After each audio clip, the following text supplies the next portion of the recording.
जय भवानी, जय माताजी।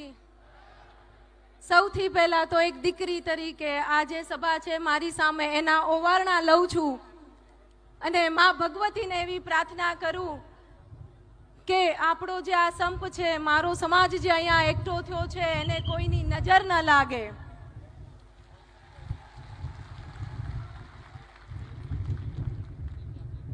આપણો ગૌરવવંતો ઇતિહાસ, આપણા વડીલો પાળ્યા થયા, આપણે અત્યાર સુધી ઘણી બધી ચર્ચા કરી, મારી પહેલાના વક્તાઓએ પણ કહ્યું, હું વધારે નથી કહેવા માંગતી, પણ આપણે જ્યારે લોકશાહી આપી ત્યારે આપણો ગૌરવવંતો ઇતિહાસ આપણે આપ્યો હતો અને આજે લોકશાહીમાં સત્તાની લાલસામાં 70 વર્ષના વયોવૃદ્ધ, આ શબ્દ હું એટલે કહું છું કારણ કે આપને આટલા દિવસથી એવું સમજાવવામાં આવ્યું છે કે ભૂલ થઈ છે, 3 વાર માફી માંગી છે, પણ આપણે અત્યાર સુધી આપણો ઉજળો ઇતિહાસ ગાતા આવ્યા છીએ।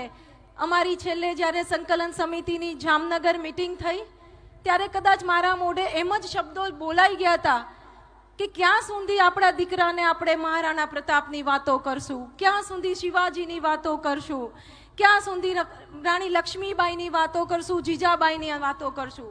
મારીને તમારી અંદર કોઈક રાણો ઊભો થાય, મારીને તમારી અંદર કોઈ લક્ષ્મીબાઈ ઊભી થાય અને આજે આ સમય છે આપણો ગૌરવવંતો ઇતિહાસની રક્ષા કરવાના। ત્યારે મારી સામે અહીંયા હજારો રાણા બેઠા છે, મારી સામે અહીંયા હજારો લક્ષ્મીબાઈ બેઠી છે, એને હું વધાવું છું અને આવકારું છું। આપ જોઈ રહ્યા હશો કે આટલા દિવસની આપણી જે આ લડાઈ છે એમાં સંકલન સમિતિના આપણા વડાઓ જે કોઈ એક રણનીતિ સાથે, એક અનુશાસન સાથે આપણને જે આદેશ કરી રહ્યા હતા એને આપણે સૌ આપણી સંસ્કાર અને મર્યાદા સાથે લોકશાહીમાં લડત આપી રહ્યા હતા। હું આપને અહીં નોંધ લેવા માંગુ છું કે મારી બહેનોએ, વડીલોએ મને કીધું અને મારા પ્રમુખ તરીકેના મારી બહુ નાની ઉંમર છે, હું આપને એ પણ કહું કે અમારી સંકલન સમિતિમાં સૌથી નાની ઉંમરની સંસ્થાની પ્રમુખ છું અને હું સંકલન સમિતિની આખી ગુજરાત રાજ્યની પ્રમુખ છું। તો આ વિશ્વાસ મારા પર માતાઓ બહેનોએ જે મૂક્યો છે, વડીલોએ મૂક્યું છે, તો આ એક આદેશને સ્વીકારીને દરેક સંસ્થા, તાલુકા, જિલ્લાની સંસ્થાના પ્રમુખ મહિલાઓએ લોકશાહી ઢબે આવેદન આપ્યા, રેલી કરી। આપે જોયું હશે કે મોદી સાહેબને પત્ર વ્યવહાર કરવો એ દરેક જગ્યાએ એક અનુશાસન સાથે, મર્યાદા સાથે, ક્યાંય પણ કાયદાનું ઉલ્લંઘન નથી કર્યું। તો હું આપના માધ્યમથી અહીંયા તંત્રને પણ કહેવા જાઉં છું કે 2 દિવસ પહેલાનું મેં જામનગરનું ચિત્ર જે જોયું ત્યારે મારું 2 મિનિટ માટે મને એટલું એમ થઈ ગયું કે આ હાલત હોય। તમે એ તો વિચાર કરો કે જે સંસ્કારથી, મર્યાદાથી, જે રાજપૂતાણીઓ લોકશાહી ઢબે જે લડત આપી રહી છે, અને હું તો નેતાઓને પણ કહું અને દરેક નેતાને, ખાલી રૂપાલા સાહેબને નહીં, કે તમારા સારા કાર્યને જો જનતા વાહ કરતી હોય ને તો તમારી એક ભૂલને હાયની પણ તૈયારી રાખવી જોઈએ। તો આ લોકશાહીમાં જ્યારે બહેનો વિરોધમાં ગયા ત્યારે એમની સાથે એક ગેરવર્તણૂક કરવામાં આવી અને એ હું આપના માધ્યમથી વખોડી કાઢું છું અને કહું છું કે આજ પછી મારી ક્ષત્રિયાણીના એક બહેનનો છેડો પણ જો પર પુરુષે અડ્યો તો મારો અહીંયા દરેક રાણો બેઠો છે, પછી તમે એને નહીં રોકી શકો। બીજું, મને એ સવાલ પણ ઊભો થાય, આપ માનો કે આપણો તો આટલો ગૌરવવંતો ઇતિહાસ છે, ગ્રંથો લખાયા છે, ગાવાય છે, ડાયરાના કલાકારોએ સતત ગાયા છે।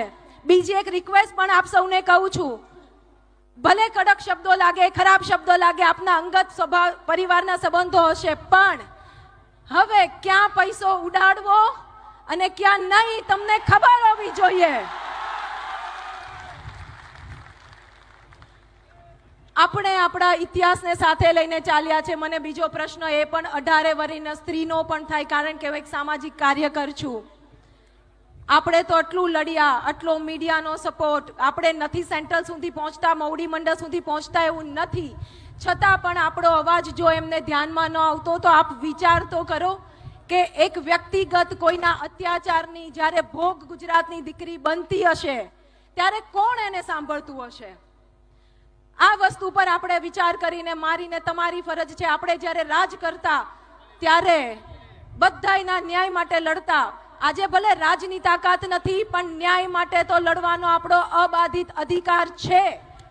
એટલે વ્યક્તિગત પણ આવી કોઈ પણ સ્ત્રીઓ ભોગ બને ને ત્યારે અહીંયા બેઠેલા દરેક મારા ભાઈઓ પાસેથી પ્રોમિસ લઉં છું કે પાછી પાની ના કરતા.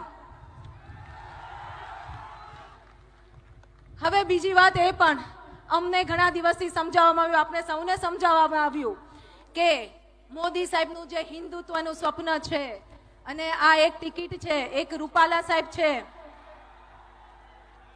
એમને આપણે માફ કરી દેવાના છે.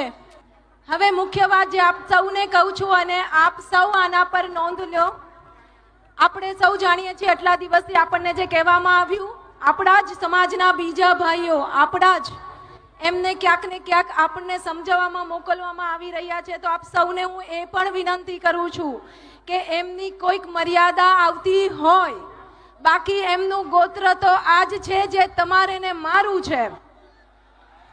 એટલે લોહી તો એમનું પણ મુકળતું હોય, પણ આપણે એના હોદ્દાનું, એમની મર્યાદા જાળવશું.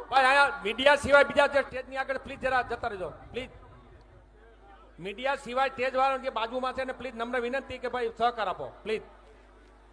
હવે આટલો મોટો પ્રશ્ન હોય અને આપણને જ્યારે નજરઅંદાજ કરવામાં આવતા હોય ત્યારે હું અહીંથી કહેવા માંગુ છું કે પાર્ટીમાં જો વિખવાદ હોય તો 2 સીટ ઉપરથી ઉમેદવાર બદલવામાં આવે. પાર્ટીમાં જો વિખવાદ હોય તો રાતે-રાત મંત્રીમંડળ બદલવામાં આવે. તો એક રૂપાલા સાહેબ જ્યારે બહેનો દીકરીઓ પર નિમ્ન કક્ષાની ટિપ્પણી કરી જાય તો એમને કેમ બદલવામાં ન આવે? શું તમે અહીંયાથી એવો મેસેજ આપવા માંગો છો કે લોકશાહીમાં દરેક નેતાને પરમિશન છે કે સત્તામાં બેસવા માટે જ્ઞાતિ જાતિ બેન દીકરીઓ પર ટિપ્પણી કરી શકે?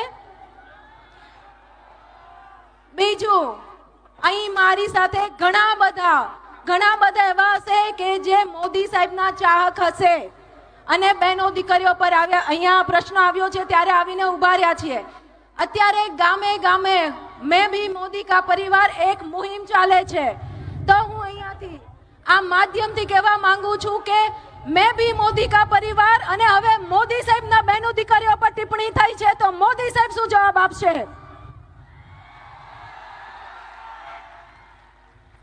લડાઈ લાંબી છે, આપણે સૌ જાણીએ છીએ. અમને ઘણા કહેવા આવ્યા, અહીંયા મીડિયાએ પણ પૂછ્યું કે બેંક ટિકિટ રદ નહીં થાય તો શું કરશું? એટલે મેં કીધું કે હવે તો કેસરિયા કરીને નીકળી ગયા છીએ. પરિણામ જે પણ આવે પણ લડી લેવાની તૈયારીમાં છીએ. હું અહીં કવિ દાદને ફરી યાદ કરવા માંગુ કે શિખરો જ્યાં સર કરો ત્યાં કીર્તિ સ્તંભ ખોડી શકો, પણ ગામને પાદરે એક પાળિયો એમ નામ ન ખોડી શકો.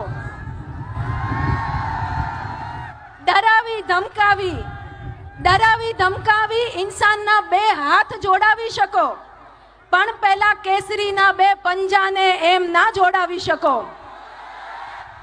તો અહીંયા આ બધા કેસરીઓ ભેગા થયા છે. એક વાત નક્કી છે, સ્વાભિમાન સાથે સમાધાન નહીં અને નહીં, અને સ્વમાનના ભોગે પણ રાજકારણ નહીં અને નહીં. જય માતાજી. આભાર તૃપ્તિબા.